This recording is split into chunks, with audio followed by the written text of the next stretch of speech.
fondamentalement important sur le fait effectivement de ôter au moment où Moshe Rabbeinu va monter sur le Achorev, sur le Har Sinaï, il va lui demander expressément Shal et Naalecha, ôte tes chaussures, justement parce que la terre où tu vas te trouver est une terre d'expression de sainteté. Et je voudrais qu'on essaie de réfléchir là-dessus. Je tiens juste à vous dire deux choses. La première, c'est que j'ai réduit ce cours. Il y avait 6 feuilles de mes corottes, mais pour une question de temps, évidemment, j'ai dû réduire des choses qui étaient vraiment fascinantes et vraiment importantes à voir ensemble. Je vais essayer d'en dire une partie à l'oral parce que c'est ce qu'on ne peut pas éviter. Mais s'il y a quelque chose, il y a une question, il y a un manque, quelque chose, n'hésitez pas à poser des questions. C'est vraiment important pour qu'on puisse bien saisir la profondeur de cet acte. Et la deuxième question, tout de suite, sur laquelle j'ai envie de répondre, c'est le fait que Shal et Naalecha, c'est un pluriel, 2 chaussures, alors qu'à Yoshua, il va lui demander justement d'enlever sa chaussure. Shal Naalecha. Il n'y a pas écrit Naalecha. D'accord? Et cette nuance-là, elle porte aussi évidemment un sens profondément important. Voyons tout de suite les versets ensemble, s'il vous plaît. D'accord, numéro 1, Shemot Perek Gimel, Moshe Aya Roé et Tatson. Donc, il était effectivement berger, le Tson, le troupeau de Yitro, Chotno, Cohen Midian, qui est donc son beau-père, qui est le prêtre de Midian. Si tu veux traduire des chavot, sinon je fais. D'accord? Veinag et Tatson, et il va mener au bout du compte le troupeau, Achar Amidbar, dans le désert, Vayavo, El Ahar à Elohim, Choreva. Au bout du compte, Akadosh Baruch Hu se présente. Vayar Malach Hashem Elav, Belibat Esh. Et voici qu'Akadosh Baruch Hu, tel un feu qui sort du sné, ça aussi c'est un sujet fascinant. Toute la notion de Ham Israël, allez voir, si j'espère que vous aurez la Kadosh Shabbat, dans des références comme ça, le Riskouni et le Rav Sforno sur le propos, sur le sné, parce que c'est toujours exceptionnel pour comprendre la nature de ce sné qui est le peuple juif. Qu'on essaye de frapper absolument et que malgré tout, il reste justement inconsumable parce que la voix d'Akadosh Baruch Hu sort du Sné Aboer. Vayar veine asne boer, vaesh ve'asne einenu ukal. Vayomer Moshe, asurana, vaere et amare agadol azé. De lui-même, a priori, il a saisi qu'il y avait un problème à voir cette image tellement impressionnante. Madoua loiv arasne. Évidemment, une des questions qui l'interpelle, c'est pourquoi ne brûle pas le sné. Traduction, comment est-ce que le peuple juif peut tenir le coup malgré toutes les souffrances qu'on lui inflige? Vayar Hashem, qui sar lirot, vayikra el Elohim mitoch hasene, vayomer Moshe, Moshe, vayomer Hineni. Il y a quelque chose profondément d'amical, comme il y avait avec Abraham Avinu, vayomer Abraham, Abraham, et tout de suite, Moshe Rabbeinu, tel Abraham, est prêt à se présenter devant Akadosh Baruch Hu. Hineni. Okay. La répétition implique justement d'un côté la notion de rapidité, zirouz, et de l'autre côté l'amour qu'il a à l'égard. C'est un propos de chiba. D'accord? Tu n'as pas peur d'appeler la personne. Pour ça, je dis Avraham, Avraham. Il y a une question de chiba. D'accord? Chiba, comment on dit en français chiba? Khadim. Vayomer, el al tikrav alom. Viens, ne te rapproche pas. Shal naalecha, enlève tes chaussures. Là encore, je ne l'ai pas ramené pour une question de temps, mais le Ohr HaChaim HaKadosh met en évidence qu'il y a 2 mitzvot qui sont données ici, une mitzvah assez et une mitzvah lota assez. Et normalement, on aurait dû commencer par mitzvah justement assez, enlève tes chaussures, et après, mitzvah lota assez, ne t'approche pas de cet endroit qui est un endroit de sainteté. Le buisson? Non, là où il est maintenant, il est présent, là où il est le buisson. Et il lui a dit, Al tikra valom, ne t'approche pas du roi. Pourquoi il a dit d'enlever ses chaussures? C'est le sujet. C'est le sujet pour qu'on enlève les chaussures. Mais dans l'ordre, on aurait la mitzvah assez, doré mitzvah lota assez. D'abord, enlève tes chaussures, et après, ne t'approche pas de moi. Avala, Dafka, il dit d'abord ne t'approche pas de moi, et après, enlève tes chaussures. Ken. C'est un Cohen Moshe? Lévi. Est-ce que c'était le même? Est-ce qu'il avait le même? J'ai pas compris, pardon. Notre Moshe Rabbeinu de ce semaine-là. Est-ce qu'il avait le même niveau spirituel que notre Moshe Rabbeinu qui a reçu la Torah? J'ai expliqué aujourd'hui, je ne sais plus à qui j'ai expliqué ça, sur le Vaïgdal. Ah oui, on n'a pas aujourd'hui. Sur le Vaïgdal Moshe, la notion de grandeur de Moshe, eh bien, elle est infinie. D'accord? Donc Moshe n'a pas fini encore de grandir, mais il est conscient de beaucoup de choses. Quand je dis qu'il n'a pas fini de grandir, par rapport à David Benita, tu comprends bien qu'on est, c'est d'accord, ça n'a rien à voir. Quand même. Mais il est évident que la grandeur de Moshe, elle est déjà de toute façon impressionnante. Je rappelle quand même que le Rosh Yeshiva de Moshe Rabbeinu, c'est Akadosh Baruch Hu. C'est quand même pas mal. C'est-à-dire en tous les cas, enlève tes chaussures, mais al raglecha, de tes pieds, qui a comme Asherata Omed Alav, Admat Kodesh Hu. Vous avez évoqué la notion de Keuna, ce n'est pas directement relié, mais on va en parler parce qu'il y a quelque chose qu'on retrouve là-bas. Admat Kodesh Hu, une terre d'expression de sainteté. Vayomer Anochi Elohe Avicha, eh bien, je suis le Dieu de ton père, Elohe Avraham, Elohe Yitzhak, Elohe Yaakov. Comment est-ce qu'il peut effectivement dire je suis le Dieu de ton père? Tout simplement parce que Moshe Rabbeinu est conscient de son hébraïsme, évidemment. D'accord? Je vous rappelle quand même, bon, son Midrash, même Rabbeinu Bachir, il rappelle ça, que quand il va voir l'Égyptien frapper le Juif, il va dire le chat est forache et Pachout, il va régler le compte de l'Égyptien. Mais le fond, quelqu'un va être Necham, qu'on avait rappelé tout à l'heure. Mais le fait est, c'est qu'est-ce qu'il connaissait le nom forache ou pas, à la rigueur, on s'en fout. Mais il y a une identité saine qu'on trouve justement, si je peux dire, chez Moshe, saine et sainte. C'est le fait qu'effectivement, que quand un juif se fait matraquer, eh bien, se fait frapper, eh bien, il est évident que sa réaction, elle est épidermique. Il ne peut pas supporter qu'on puisse frapper son frère juif. Donc, la nature profonde, justement, c'est ça. Il y avait eu l'occasion, il y a quelques années, un jeune juif que j'avais préparé à la conversion.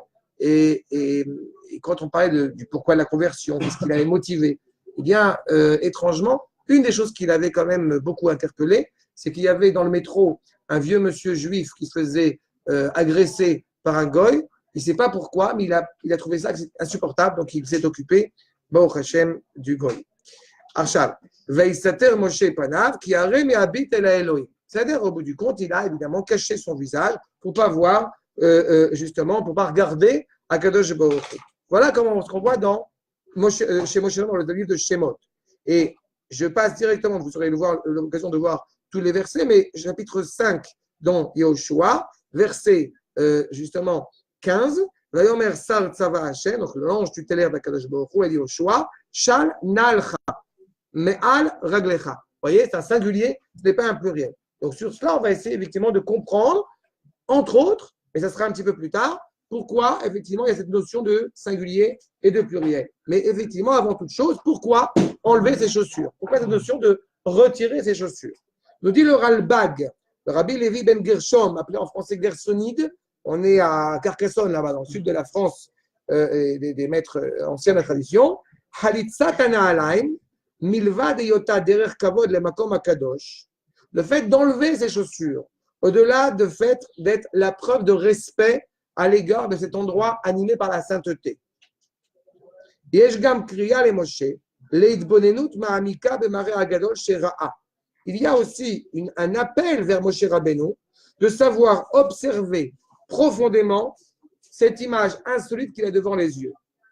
Je voudrais ajouter un point à l'oral que je n'ai pas mis dans les Mekorot, mais que vous pourrez regarder dans le Orach Chaim Akadosh, quand j'ai parlé d'ailleurs de Mitzvat Assez et Mitzvat Lota Assez. Si Akadosh Baruch Hu avait commencé d'abord par dire à Moshe Rabbeinu, enlève tes chaussures, parce que c'est une mitzvah, parce que tu es dans un endroit animé par la sainteté et donc n'approche pas de moi, ça veut dire qu'on aurait pu comprendre de cela que l'introspection, la réflexion personnelle, subjective de la valeur de sainteté rend cet endroit saint, rend cet endroit sacré. Mais c'est exactement l'inverse. Il n'a pas compris. Ah, je reprends. De manière générale, on va dire ça autrement. De manière générale, j'avais dit une fois à quelqu'un sur le fait que quand tu vas au Kotel Amaharavi, d'accord? Est-ce que, au bout du compte, c'est parce que tu es ému que cet endroit est animé par la sainteté, ou cet endroit est animé par la sainteté, que tu sois éveillé, que tu sois ému ou non? Ce qui rend, au bout du compte, cette émotion, le rapport à la sainteté, est-ce un rapport subjectif? C'est-à-dire, comme j'ai reçu une culture, j'ai reçu une éducation qui fait que, alors, je trouve cet endroit merveilleux, ou à l'inverse, comme cet endroit est objectivement la présence d'Akadosh Baruch Hu, là où Akadosh Baruch Hu a décidé de résider, donc que je le ressente ou non, ça n'a fait pas avancer le public. Ok. Pourquoi Dieu il s'est dévoilé par le feu? Le feu, c'est pas un peu mal, non? Sadiq, c'est une très bonne question, Mais c'est pas du tout. mais ce n'est pas du tout le sujet. C'est-à-dire, Ken, Envoy. je suis obligé, Mechila, avec plaisir, je te répondrai, mais pas maintenant. Parce que... Vous avez compris la problématique que je pose? Vous avez compris la problématique que je pose? Il a fait. Quand Moshe Rabbeinu, justement, en lui demandant d'abord de ne pas s'approcher d'Akadosh Baruch Hu, et après d'enlever les chaussures, c'est afin qu'il comprenne que c'est parce que cet endroit est animé par la sainteté, c'est par ce biais-là qu'il devient sacré. Dans les cultures dites spirituelles, eh bien, on est dans la sacralisation. C'est un sujet qui m'interpelle à chaque fois au plus haut point parce qu'il faut bien préciser ces nuances. On parle d'un objet, des reliques sont considérées comme étant sacrées parce que je l'ai décidé. Est-ce qu'il y a une sainteté qui leur est inhérente? Certainement pas. Les reliques, c'est les portraits, tous les objets qui peuvent servir au culte chrétien. D'accord? La Mecque, encore une fois, est une météorite qui a été sacralisée. Elle n'a aucune sainteté. Il n'y a aucune sainteté de partir à la Mecque. La sainteté, elle est justement objective. Elle est définie par Akadosh Baruch Hu lui-même. En disant ne t'approche pas de moi, c'est que sache que cet endroit sur lequel tu te trouves, bien qu'il semblerait que Moshe Rabbeinu y a aussi été sensibilisé. Mais il n'empêche que Chaz v'Chalila, si même il n'y avait pas été sensibilisé, cela ne retire en rien la dimension de sainteté de l'endroit. C'est clair? C'est clair ou pas clair? C'est l'endroit, c'est où? Dans le Sinaï. C'était pour Israël? Non, ce que tu soulèves maintenant, c'est un autre problème. Oui, comment c'est que. Non, regarde, là, non, tu as posé une question, j'aime bien leur tu as posé une question, je n'ai pas encore le temps de te répondre. Tu as posé d'abord un autre problème sur la dimension de sainteté qui est inhérente à Eretz Israël. Alors, au niveau des frontières qui sont données à Abraham, il est évident que le Sinaï fait partie d'Eretz Israël. D'accord? Mais à ce moment-là de l'histoire, cet endroit-là ne fait pas encore partie de la conquête d'Eretz Israël. Et d'ailleurs, la sainteté qui est inhérente au Sinaï, elle reste ponctuelle. Aujourd'hui, il n'y a plus de sainteté sur le Sinaï. D'accord? Parce que cette sainteté était déjà dès le départ prévue comme étant provisoire. La sainteté qui ne bouge pas pour l'éternité, justement, c'est la sainteté qui est sur le mont du Temple. D'accord? Ou appelée l'esplanade des mosquées, malheureusement. D'accord? Arshal. Adam acholetz na'alav. Margish tov yoter. Et amakom shalav ou omed. Celui qui a enlevé ses chaussures, qui est donc pieds nus, il est plus relié à l'endroit auquel il se trouve. Vechach nidrash, Moshe litgonen eiter b'mareh shera'a. Afin qu'il puisse mieux observer ce qu'il est en train de voir.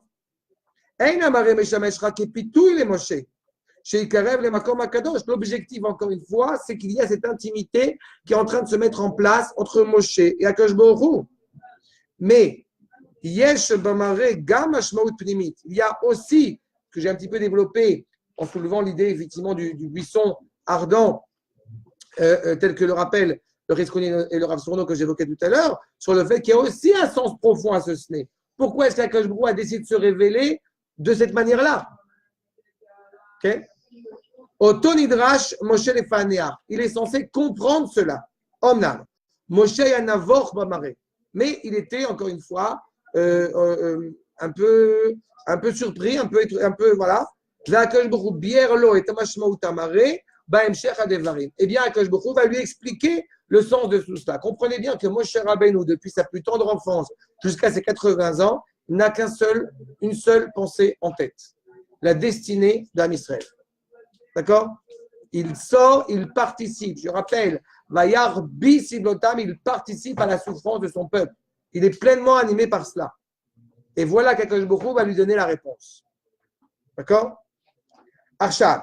Il n'avait jamais vu Dieu avant? Non. C'est la première fois qu'il entend parler de Il n'y Dieu. a pas de prophétie. Il ne pas voir du tout, quand même. C'est ça Il est vieux, non? Il a 80 ans. C'est fou. Oui, mais il a grandi dans une famille, on est en exil, pas que lui qui n'a pas vu Akadosh Baruch Hu. Non, mais genre. Cette rencontre évidemment décisive et insolite. D'accord? Achab, le Ralbag poursuit. À Toilet Ajevi'i ou Bamidot. Veu Sheraou Adam Shinak Begdusha Bemekomot Anirbadim. De manière générale, il était important. Et regarde, vous comprenez que cela, j'espère que c'est clair pour vous, si vous aviez un doute là-dessus, qu'il y a énormément d'us et coutumes qu'on va trouver dans d'autres traditions qui ont été évidemment mal compris, mal interprétés, mal hérités, mais qui sont tirés de Ham Israël. D'accord? Cette idée de se retirer les chaussures avant de rencontrer Akadosh Baruch Hu, c'est tiré directement de Ham Israël, évidemment. L'avdil avec les musulmans vis-à-vis du culte musulman. Mais justement, pour vraiment cerner cette dimension de sainteté, ce que tu as souhaité tout à l'heure, Nathan, on va y revenir, il y a évidemment un endroit où on est sans chaussures en cuir, c'est le Harabait. On ne peut pas porter des chaussures en cuir sur le Harabait. Pardon? Les Kohanim étaient pieds nus. Non, ma putain. Peut-être que non. Dans tout le hôtel, pas que dans le Kodesh Kodashim. Le Kodesh Kodashim, ils y rentrent une fois dans l'année. Mais tout le reste du Echal, ils sont pieds nus. On ne met pas des chaussures en cuir. Tu ne peux pas faire d'abord preuve d'égoïsme, d'irrespect en ayant sacrifié une bête à des fins personnelles, alors que tu es censé sacrifier une bête pour Akadosh Baruch Hu. D'accord? C'est pas de son âge, à l'époque, quand on entend le Betamigdash. C'est ce que je viens de dire. Mais si, pour rentrer dans le Betamigdash, il faut enlever nos chaussures. Écoute un peu. Les Hashmonaïm qui sont arrivés ensanglantés dans le Betamigdash, comment ils sont rentrés dans cette situation malgré le fait que le Betamigdash. Parce que c'était en vue de conquérir. C'était en vue de conquérir, de reprendre le flambeau. D'accord? Quand tu vas falloir passer le bulldozer sur le mont du Temple, il est évident que c'est un objet électrique avec du fer dedans et il faut tout détruire. Donc, il va bien falloir le faire à un moment donné. C'est-à-dire qu'on aura des chaussures en cuir, au moins des chaussures en cuir et aussi un tabor. Et le tabor, il est composé en partie aussi de fer. Donc, c'est un problème. Le temps que c'est pour justement rentrer dedans avec Bezrat Hashem, l'habit du Chayal, il est évident qu'on fait ce qu'on a à faire. Comme on a vu dans le Mahon.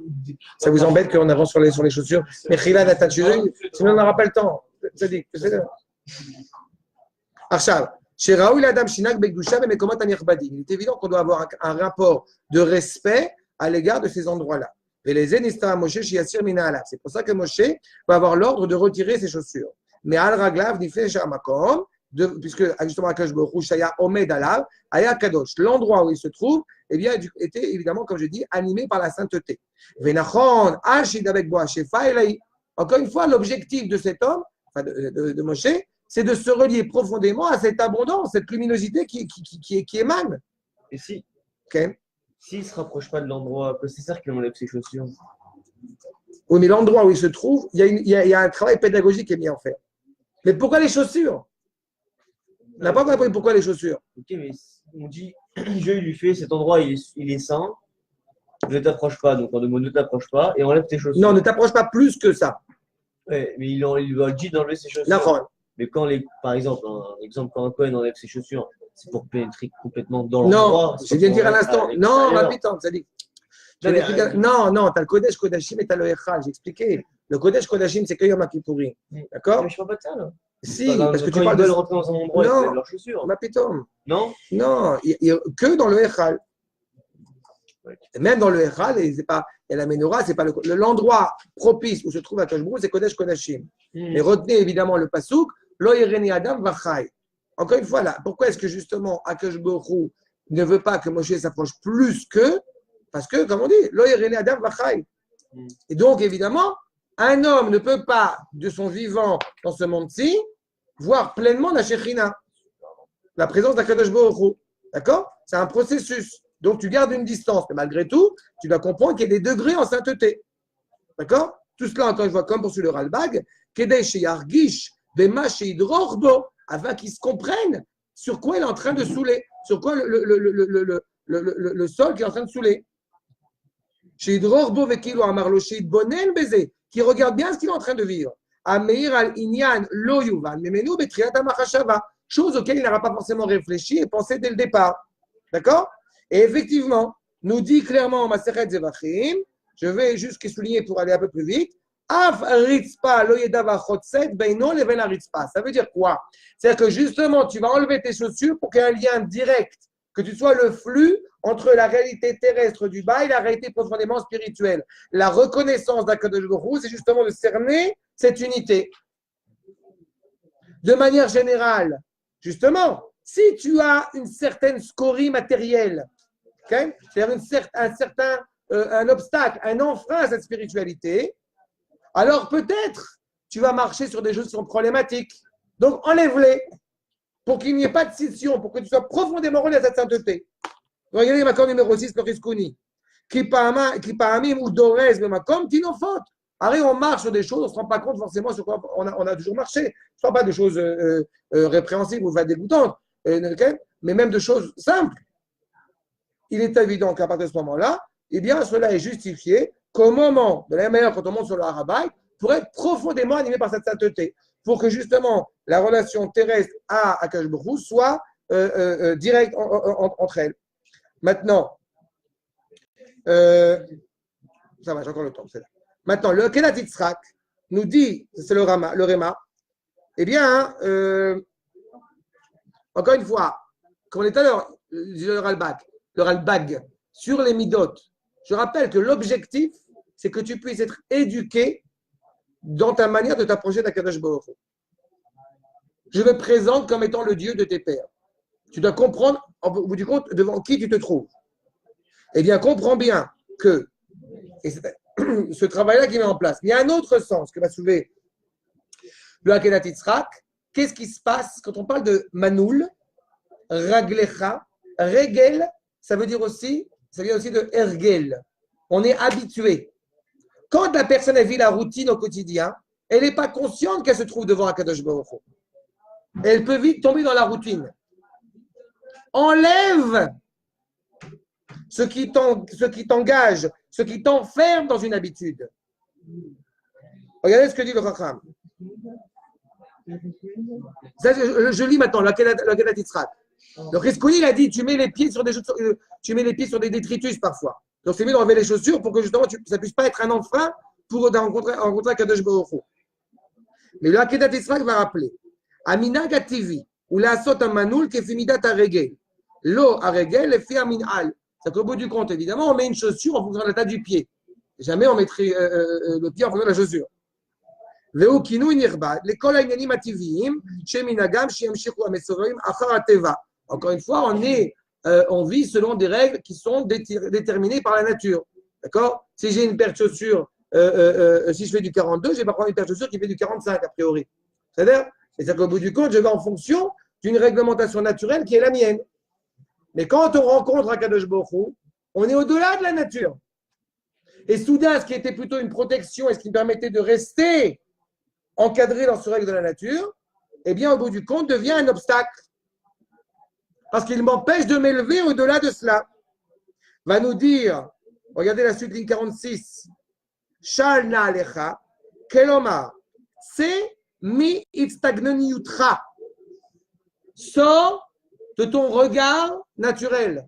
Sors de ton regard orienté. Avram Avinu, sors de Istagnenutra. Nachon, que selon les règles de l'organisation des étoiles et du ciel, tu ne devais pas avoir d'enfants. Mais moi, Kadosh Baruch Hu, j'ai décidé que tu aurais des enfants. Sors, Abet Shemaïma, Abet Nashmaïma. Abet, je rappelle le Malbim, c'est regarder du dessus. C'est-à-dire que le Pshat veut dire quoi? Sors des étoiles. Ne regarde pas, ne cherche pas forcément à être réaliste. Comprends que la réalité, elle est définie par Akadosh Baruch Hu. Sors de cela. D'accord? C'est ça au bout du compte. Sors de Ergel, de cet enfermement. Vaetek midaotecha, bema shetarshov shechuyav liot aminalim kefi midot haraglaim shem asibot. Le pied est le résultat d'un ordre qui a été défini par Akadosh Baruch Hu et pas l'inverse.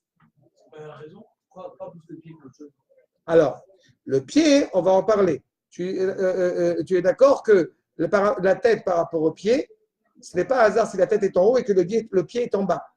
D'accord? Yaakov Avinu, ochez, ce n'est pas seulement la mobilité, c'est que tout ce qu'il y a justement, l'homme est séparé en deux, il y a une dimension qui va vers le haut et au contraire une dimension qui va vers le bas. D'accord? Eh bien, les pieds, justement, vont aller dans une direction que tu vas leur indiquer. Si c'est les pieds qui peuvent amener la dimension matérielle, gashmiyut, d'accord? Cette notion matérielle qui, au bout du compte, t'empêche de t'élever vers Akadosh Baruch Hu. Comme on a dit, on s'abaisse ce rapport à la terre. Il faut effectivement avoir les pieds sur terre, mais j'ai envie de dire qu'il faut avoir la tête dans les étoiles. Enfin, plus qu'au-delà des étoiles. D'accord? Exactement. Il y a un rapport évidemment terrestre. Il faut comprendre que ce qui va se passer, que les processus historiques, les habitudes, c'est pour ça que c'est Ergel, c'est Regel. Regalim, Shlosh ta Regalim, ça peut être justement les fêtes de pèlerinage où on monte à Jérusalem, ou à l'inverse, ça peut être exactement l'inverse. Tes pieds vont là où, à Keshbrou ira, là où tes pieds vont. Si tu as décidé qu'effectivement que tu vas dans la Gdusha, alors c'est très bien. Mais si tu vas à l'inverse, ça va être nuisible. Et pour ça, il faut justement avoir un regard qui sort de ce regard naturel. C'est pour ça que plutôt de chercher justement la raison, on cherche l'origine. Et l'origine, c'est ton lien métanaturel avec Akadosh Baruch Hu. D'où le fait qu'effectivement, il soit nécessaire d'enlever justement les chaussures. Poursuis. Pardon? Pourquoi? C'est par rapport aux chaussures. On a dit, on a dit, enlève cette dimension comment dire, matérielle. Encore une fois, on a évoqué dans le problème de la sandale, qui est une réalité, encore une fois, puisque justement, on parle d'animaux, de bêtes de somme, que tu vas sacrifier à ton défunt. D'accord? Comme je dis, le Régel, on a dit tout à l'heure, pourquoi est-ce que Yaakov, il tient le talon de Esav? Il tient le talon de Esav parce que Esav, c'est justement l'expression de la réalité matérialiste la plus extrême. À l'inverse de Yaakov, Yoshev Oalim. Pourquoi il tient le talon? Parce que justement, l'un il a Olamazé, l'autre il a Olamaba, l'autre il a Olamaba, il veut Olamazé. D'accord? Vous connaissez ça? Dans Vitrotetsu de Kirba, dans la matrice de Rivka, eh bien, Yaakov et Esav se battent. L'un a déjà ce monde-ci, mais il veut le monde suivant. L'autre a le monde suivant, mais il veut aussi ce monde-ci. D'accord? C'est le conflit, jusqu'à aujourd'hui, entre Yaakov et Esav. Quand Yaakov va tenir le Ekev de Esav, c'est la dimension la plus basse qui soit. Ekev anava irat Hashem. Exactement. La dimension la plus matérialiste possible, c'est le pied. C'est ce rapport au talon. Donc, il faut essayer de s'élever au-delà de ça. J'aurais pu prendre d'autres exemples. Tu as l'exemple d'Abraham Avinu. La première chose qu'il fait quand les anges tutélaires arrivent dans sa maison, si alors en vérité, on peut penser que ce sont justement des idolâtres, eh bien, il va nettoyer les pieds, enlever vos chaussures. Vont dire les Rachamim, il faut d'abord retirer la Avodah que vous avez en vous. Tu vois le rapport? C'est-à-dire il faut d'abord se libérer de cet emprisonnement matériel pour pouvoir se rapprocher d'Akadosh Baruch Hu. Les pieds, ça a une impureté spéciale. En plus, oui. En général, si on touche tes pieds, il faut se faire des téténaïs même sans bracha. Mais tu vois qu'il y a un rapport comme ça. C'est-à-dire? Arsham, ça va? C'est-à-dire? Et on peut continuer? Arsham. Donc, voyez le verso. Je saute, j'arrive au makor numéro 8 avec le Kli Yakar. Shal na'alecha me'al raglecha, comme on l'a dit. Et là, on comprend effectivement pourquoi, quelle est la différence entre Yoshua et Moshe Rabbeinu. J'avais dit singulier et pluriel. D'accord? Mais c'est clair qu'on a une dimension matérielle que Moshe Rabbeinu s'est totalement libéré. Et on va voir pourquoi est-ce qu'il y a un pluriel et un singulier. D'ailleurs, n'oubliez pas un détail, on va y revenir. Mais, comme je disais tout à l'heure, là où tes pieds vont, au bout du compte, il y a Daim Askaniot. Les pieds, au bout du compte, vont agir. Vous avez des nuances entre l'acte, si je puis dire, et la volonté. D'accord? Quand l'homme est profondément relié vers le haut, quand je dis l'homme a la tête de l'homme dans les étoiles, c'est qu'au bout du compte, on parle de l'expression profonde de la volonté. Cette volonté qui est justement infinie. En sortant de ton regard sur les choses, de ton regard arbitraire, de ton regard tronqué sur les choses, eh bien, au bout du compte, ça te permet de toucher l'éternité.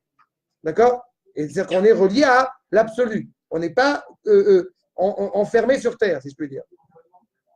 En ayant la tête, entre guillemets, dans les étoiles. En sortant de ton regard sur les choses. En ben chorin et la mishosek batora. C'est-à-dire qu'au bout du compte, il n'y a personne qui est libre, c'est celui qui œuvre à la Torah. Grâce à la Torah, tu touches ta liberté, tu touches l'absolu. Tu n'es pas enfermé dans un carcan matériel.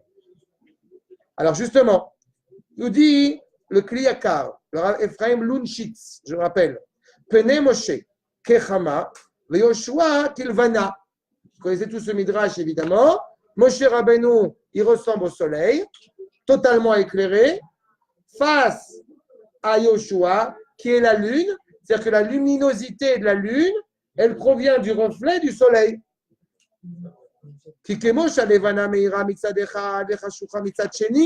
Car Yoshua Eir Metzad Asechel, de la même manière que la lune éclaire d'un côté, mais est sombre de l'autre côté. Eh bien, Yoshua éclaire d'un côté, cette dimension de son esprit, mais d'un autre côté, mais il était assombri dans un autre côté. Comment est-ce possible de parler de Yoshua? Très simple. Il y a une nécessité. Nous avons des garçons qui sont revenus de l'armée. Eh bien, justement, qu'est-ce qui se passe à l'armée? Il est clair qu'il y a une difficulté à l'armée. Mais cette difficulté, elle est nécessaire, spirituellement. Mais cette difficulté-là, elle est nécessaire. Elle fait partie d'un dur labeur, d'une besogne. Quand les halachot, les 3000 halachot ont été perdus, et que Yoshua demande à Akadosh Baruch Hu de lui redonner, Akadosh Baruch Hu lui dit, tu ne peux pas. Tu es Ramatkal. Pour l'instant, tu dois t'occuper des ennemis. Et Otniel ben Kenaz, le premier des Shoftim, va récupérer ces 3000 halachot par le Iyun à la Yeshiva.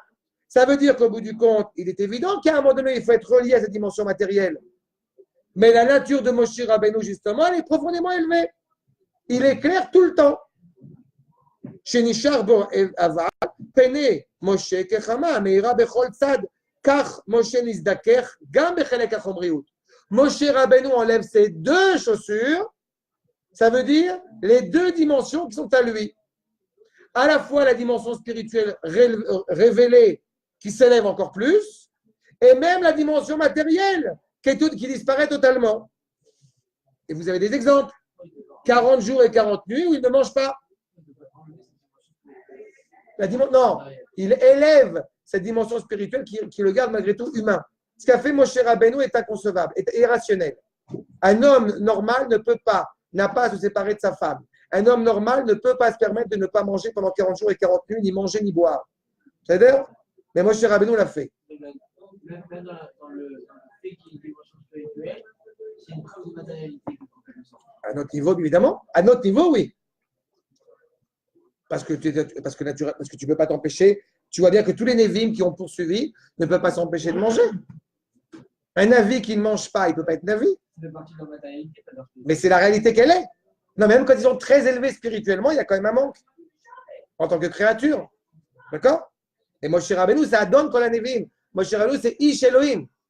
Non, c'est une dimension totalement que je dis souvent que volontairement je ne traduis pas Chetzio Elohim, Chetzio Adam parce que c'est impossible. Ça a des répercussions dramatiques dans les voisins chrétiens.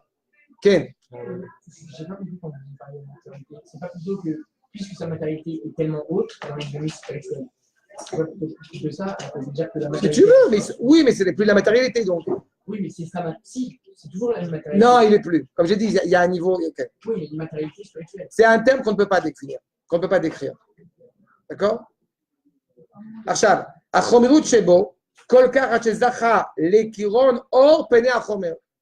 Il est éclairé. Il a des rayons de lumière qui émanent de lui. Après la faute du Vaudor, Moshe Rabbeinu va se couvrir le visage. Donc, on est dans une réalité qui nous dépasse totalement.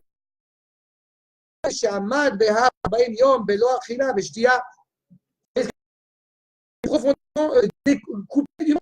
Elle ne comprendra pas comment est-ce qu'elle aussi est en faiblesse, comment elle n'a pas eu besoin de se séparer de son mari. Parce que justement, il y a une vraie incompréhension de la nature de Moshe. Mais Yoshua qui va devoir conquérir la terre, alors à part Yericho, qui est une guerre assez miraculeuse, mais au bout du compte, il va se battre vraiment. La grandeur de Moshe, justement, même dans les guerres, c'est quand même la force de Moshe Rabbeinu. Il lève les bras, on gagne le combat. Vous voyez la force de Moshe. Achal, les Moshe Shalna Alecha, Shnaim Bemishmar, Remez, les Shliliyut, Achomriyut, Min, Kol, Shene, Chalakav. L'annihilation de toute matérialité dans ces deux niveaux. Un homme, aussi élevé soit-il, ce n'est pas méprisant, c'est une réalité matérielle, c'est nécessaire, c'est ainsi que l'a souhaité le Créateur. Mais celui qui va donner la Torah, on sait très bien que la Torah, pour être prêt à recevoir la Torah, il faut, au bout du compte, être prêt aller de batel et fanea, à s'annuler devant elle. Mais quand c'est celui qui va donner la Torah, ce n'est plus on s'annule un petit peu. C'est il s'annule totalement devant Akadosh Baruch Hu. D'accord? En zikur koach hasichli. La quintessence de la force intellectuelle, de la force spirituelle, de la force de l'intellect, mina itarvut achomriut shebo. À chaque fois qu'on pense, il y a toujours encore une fois une dimension matérielle dans notre manière de penser. Aval, Moshe Rabbeinu va atteindre le sommet, va atteindre justement l'essentiel. C'est le sens que va donner le Kliyakar. Alors que Yoshua est malgré tout relié un petit peu encore à la matérialité. Donc on lui demande d'enlever une chaussure, pas les deux. Mais en admettant que ça ne nous suffise pas. C'est profond, mais ça ne nous suffit pas. On va voir le Tzor Amor, le Ras Seba, fait partie des Chachamim qui sont partis s'installer en Libye, des montées d'Espagne, et il écrit comme cela. Okay? Il s'est empressé pour justement ce que je disais tout à l'heure à Nathan, il est parti. Je reprenais tout à l'heure empressé en disant Moshe, il s'est empressé pour servir à Kadosh Baruch Hu. Amod ben komcha vesham edaber itra. Je vais te parler. Mais les fiches ani roé, otra moucha mikol adam. Comme tu es prêt, plus que personne d'autre. C'est Moshe. Dès sa naissance, il était déjà orienté dans cette direction-là. C'est la tribu des Lévi'im. Oui, mais c'est la tribu des Lévi'im. Oh, bien sûr que j'ai choisi. Mais la tribu des Lévi'im. Non, mais c'était le. Non, Abraham, il était déjà inscrit. Le sens d'Abraham, je te renvoie à l'hébraïsme d'Abraham. Je ne vous ai pas fait ce cours cette année, j'en regrette, mais c'est une question de temps aussi. Mais le fait est, c'est que l'hébraïsme d'Abraham a précédé sa connaissance d'Akadosh Baruch Hu. D'accord? Ce n'est pas une recherche, il a fait cette introspection en lui-même. Il n'a pas forcément été recherché à droite et à gauche. Il recherchait la vérité qu'il savait déjà vraie. Moshe Rabbeinu, il appartient à une tribu qui était la tribu qui va garantir au bout du compte à ce moment-là la délivrance telle qu'elle avait été annoncée à Abraham. D'accord? Mais le fait est que c'est Moshe plutôt qu'Aaron ou plutôt que Myriam, et ça a aussi un sens. C'est le sens qu'il est Lévi, justement, et pas Cohen. Il va devoir prendre sur ses épaules le rôle du peuple. D'accord? Le dirigeant du peuple. Ken. Mais s'il avait déjà, dès l'origine, il était déjà prédestiné à cette direction, alors pourquoi de 40 à 90 ans, il a été obligé de chercher si en lui, il avait déjà. Sadiq, vous prenez un midrash, qu'il faut développer, qu'il faut expliquer en profondeur. Je ne rentre pas là-dedans. Pour faire tous les midrashim sur Moshe Rabbeinu, on ne va pas s'en sortir.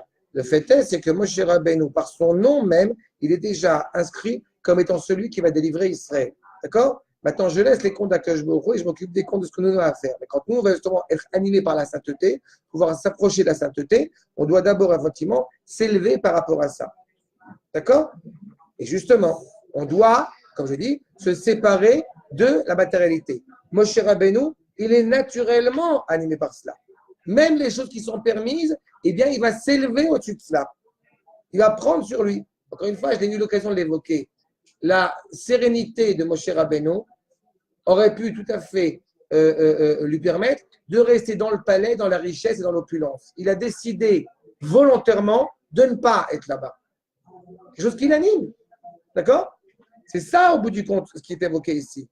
Alors que justement, donc c'est ça. Velorot Maalat Moshe, ligne 34.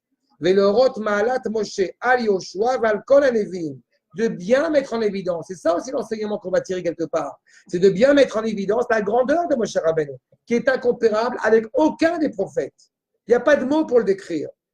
Moshe Rabbeinu s'approche au bout du compte, Panim el Panim, à régner de Vodecha. Je veux voir ta manière de gérer le monde. On a dit, il se dépasse. On va revenir. On a dit tout à l'heure.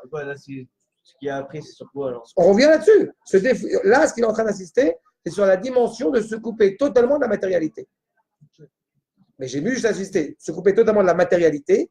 Pourquoi deux? Parce qu'il y a toujours une dimension matérielle, même dans la dimension spirituelle. Donc même de cela, il arrivait à s'élever. Alors que Yoshua, on en avait. Parce que Yoshua, j'ai fait tout à l'heure, j'ai rappelé tout à l'heure au début que Yoshua, il y a écrit aussi qu'il doit enlever ses chaussures, mais c'est écrit au singulier. Alors que Moshe Rabbeinu, c'est au pluriel. C'est là? C'est clair? D'accord? Archav. Moshe Rabbeinu s'approche justement pleinement de la royauté. Ça veut dire qu'au bout du compte, eh bien, Yoshua, regardez la deuxième colonne, Yoshua, eh bien, il lui était nécessaire de se préparer à changer de vêtements, à se préparer à rencontrer Akadosh Baruch Hu. Alors que Moshe Rabbeinu était déjà habilité à cela. Vous voyez, ligne 44. Aval be Moshe, lo tzrach lasot shum davar, velo shum achana. Il ne s'est rien préparé pour rencontrer Akadosh Baruch Hu. Il est monté sur la montagne, inquiet pour le sort d'Am Israël, et tac, Akadosh Baruch Hu lui a parlé.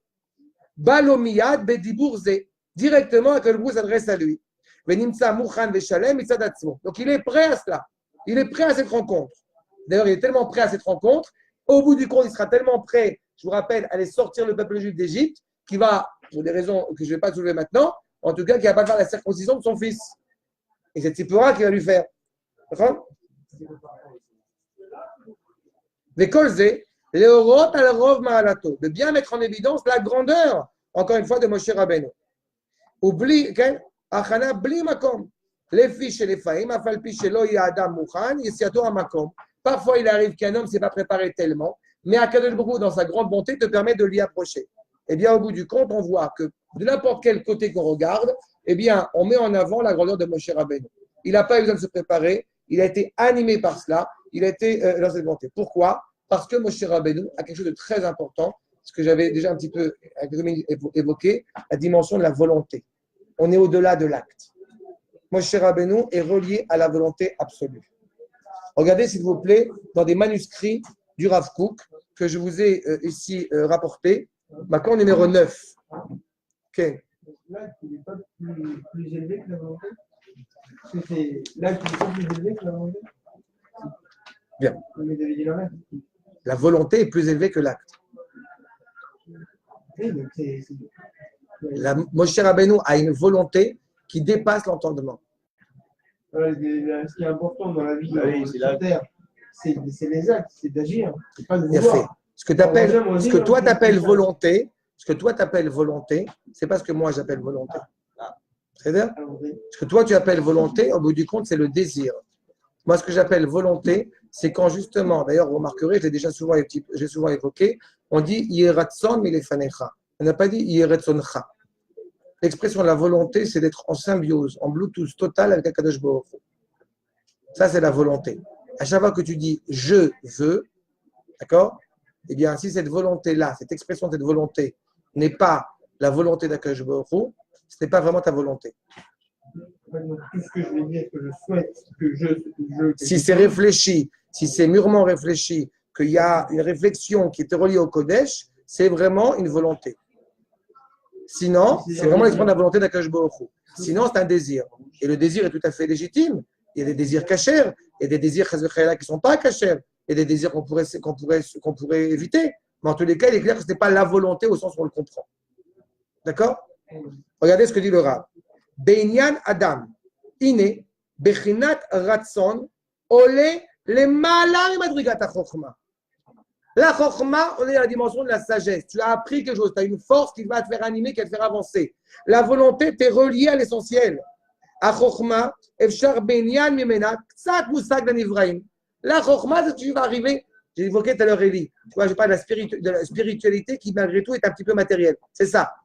J'ai un esprit qui est profondément fabuleux, érudit. Non, c'est pas pour moi. Et profondément.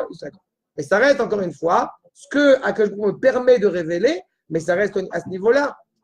Alors que la Ratson, c'est quand tu es, encore une fois, en symbiose totale avec Akadosh Baruch Hu. Elle est infinie.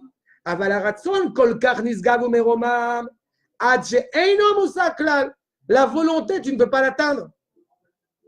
La volonté, elle est absolue, elle est infinie. Moshe Rabbeinu est dans la recherche de l'absolu, dans la volonté de toucher l'absolu. D'accord? Donc, c'est à cela aussi cette dimension est profondément importante. Regardez ligne 60. Asiyat retzoncha, veine, asiyat retzoncha kirtsono, ima la eliona. Quand le juif est capable de dire, pour que je puisse réellement accomplir ma volonté, je veux faire ta volonté. Je souhaite que ta volonté devienne ma volonté. Quand je vais apporter un sacrifice dans le Beth Amikdash, mon objectif n'est pas seulement de me rapprocher d'Akadosh Baruch Hu. Sinon, on aurait dit les karev, mais on dit les akriv. Va rappeler Rabbeinu Bechaye, ma volonté, et de trouver la proximité d'Akadosh Baruch Hu avec moi. De la même manière qu'au moment du don de la Torah, eh bien, on raconte qu'Am Israël s'élève, il s'est préparé 3 jours. De la même manière, Akadosh Baruch Hu descend vers nous. D'accord? La Ashraat HaShekhinah, c'est la capacité justement à l'homme de recevoir cette présence d'Akadosh Baruch Hu. Moshe Rabbeinu, quand il est justement même sur terre, il est déjà en haut. Quand il écrit juste avant le matin de Torah que Moshe Rabbeinu va monter sur le mont Sinaï, il a écrit Vayale el Elohim. Il n'est pas monté, il a fait aucun déplacement géographique à ce moment-là. Ve Hashem utkiravke karalo. Et alors Dieu l'a appelé. À ce moment-là, il va monter. Mais quand il dit Vayale el Elohim, il n'est pas monté. On est très clair par rapport à ça. Mais il est en élévation constante. Parce que sa volonté, elle est, encore une fois, indéfectible d'être reliée à Kadosh Baruch Hu. Ça, c'est la volonté. Et cette volonté-là, elle fait qu'au bout du compte, tu vas réaliser pleinement, je reviens sur tes actes que tu évoquais, eh bien, elle va se transmettre au bout du compte en actes. D'accord? Parce que cette volonté-là, au bout du compte, c'est ce qui va te permettre d'agir, d'être relié, encore une fois, à la racine, d'être relié à la source. De penser juste. C'est quand je dis penser à Hachem, quand je dis penser, que ce soit bien clair. Penser à Hachem, c'est évidemment, c'est pas je sens Dieu en moi, c'est pas penser à Hachem, ça, d'accord? Quand je dis penser à Hachem, ça veut dire avoir lu Derech Hachem, Nefesh Chaim, Datot Vunot et encore d'autres ouvrages dont les noms et Netiva Emuna évidemment du Maharal. Et après avoir bien digéré, alors on peut commencer à discuter. Oui. Achab. Il y a un autre sens qui m'a beaucoup plu, qui est évoqué dans Sefer Toldot Yitzhak.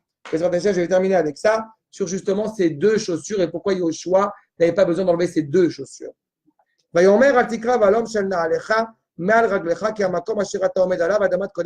Bref. Shal Naalecha. Ici, on a dit, c'est dit au pluriel, alors que Yoshua, ça va être au singulier. Moshe Rabbeinu, ligne 67. Moshe Rabbeinu, Ayat Tzarir La'asot Shnei Dvarim Kashim. Moshe Rabbeinu avait l'obligation de faire 2 choses difficiles. L'une, de sortir le peuple juif d'Égypte. Aïchad, Leotzi et Israël Mitzraïm.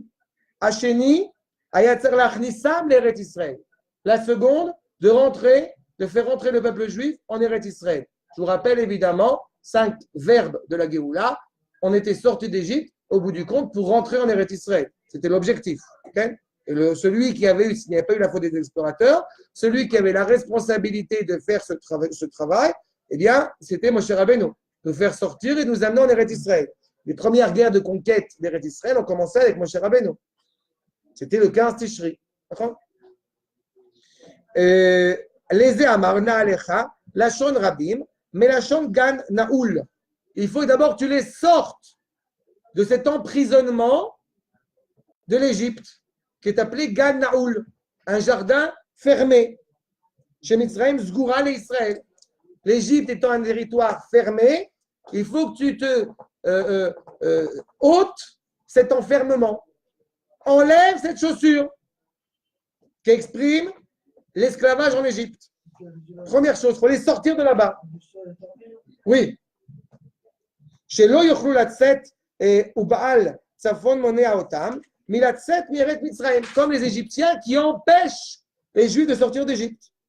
Et Gam Eret Israël Zgoura, et aussi la terre d'Israël, elle est fermée. Chez Lo Ikansu Israël Ba, et la terre d'Eret Israël aussi, elle était fermée. Exemple de Yericho, une ville fermée, la première ville de conquête. Chez Neymar, Yericho Sogeret ou Mesugeret, Bifnei de Israël. La ville de Jéricho est totalement fermée. Mais les Amar, Shal Naalecha, Asar Shtei Menalim. Au bout du compte, il a l'obligation, a priori, les 2 missions les plus difficiles, de sortir Am Israël de l'exil et d'amener Am Israël en Eretz Israël. C'est les 2 missions de Moshe Rabbeinu. Et il a commencé. Alors que Yoshua, il avait une seule mission, qui était Amar en tzarichata lishobor rak manul echad. Toi, tu n'avais, manul, c'est aussi le cadenas, vous savez. Tu n'as qu'une obligation, c'est de briser un cadenas, une fermeture, une chaussure, qui est conquérir Eretz Israël. Chez Man'ul Mitzrayim Varnishbar. L'emprisonnement en Égypte est déjà fermé. Ce que j'avais rappelé aujourd'hui, ce matin, quand on en a parlé, justement dans le chapitre 5 de Yoshua, eh bien, Yoshua qui reconquiert Eretz Israël, c'est la fin de la honte qui a été faite sur le joug égyptien. Okay? Galoti, Cherpat, Mitzrayim. La fin de cet exil est scindée grâce à Yoshua. Ça veut dire que justement, là encore, et on revient à cette notion de matérialité et de spiritualité, a priori, si effectivement il y a deux chaussures, on a dit tout au long de notre étude qu'il s'agit, d'accord, on a dit qu'il s'agissait de matérialité. En quoi le fait de rentrer en Eretz Israël ne serait pas aussi une matérialité dont il faudrait se libérer? Réponse, le Sfat Emet. Quand on est dans le désert, on fait sur la manne, Amotzi lechem mina shamayim. Quand on rentre en Eretz Israël, on dit Amotzi lechem mina haaretz. Ce n'est pas une descente, c'est une élévation constante. Quand tu es capable de voir la grandeur d'Akadosh Baruch Hu dans toute la réalité, à ce moment-là, il y a effectivement une symbiose entre la réalité terrestre qui aurait pu nous apparaître matérielle, mais qui en fait est profondément animée par la sainteté, et la réalité d'en haut qui est aussi sainte. Eh bien, c'est un endroit, comme j'ai dit tout à l'heure, où cela s'exprime volontairement, c'est le Harabaï. Pour qu'il n'y ait pas d'obstacle, pour qu'il n'y ait pas pour qu'il n'y ait pas de choses qui puissent empêcher, j'ai envie de dire, d'isolant qui empêche l'électricité de passer. D'accord? Du bas vers le haut et du haut vers le bas. C'est ce qui nous permet, quand on rentre en Eretz Israël, de se séparer de ces deux manoulim. Eli, Ken.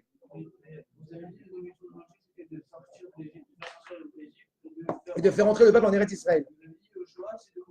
C'est que qu'on est en Eretz Israël. Il avait une mission. Non, mais même si Moshe Rabbeinu était rentré en Eretz Israël, c'est-à-dire, d'abord, non, si, il a commencé les guerres de Bashan et ça ont été faites par Melech Bashan, elles ont été faites par Moshe Rabbeinu. Ce que je dis, la première guerre de conquête de Nachal Arnon, elle a commencé avec Moshe Rabbeinu. D'accord? Le début avait commencé. Mais c'est vrai que l'essentiel va être fait par Yoshua. D'accord? Chapitre 5, c'est écrit, c'est un petit. Chapitre 5, c'est écrit dans ton verset, Makor numéro 2. D'accord? Shalom Kol Tuv.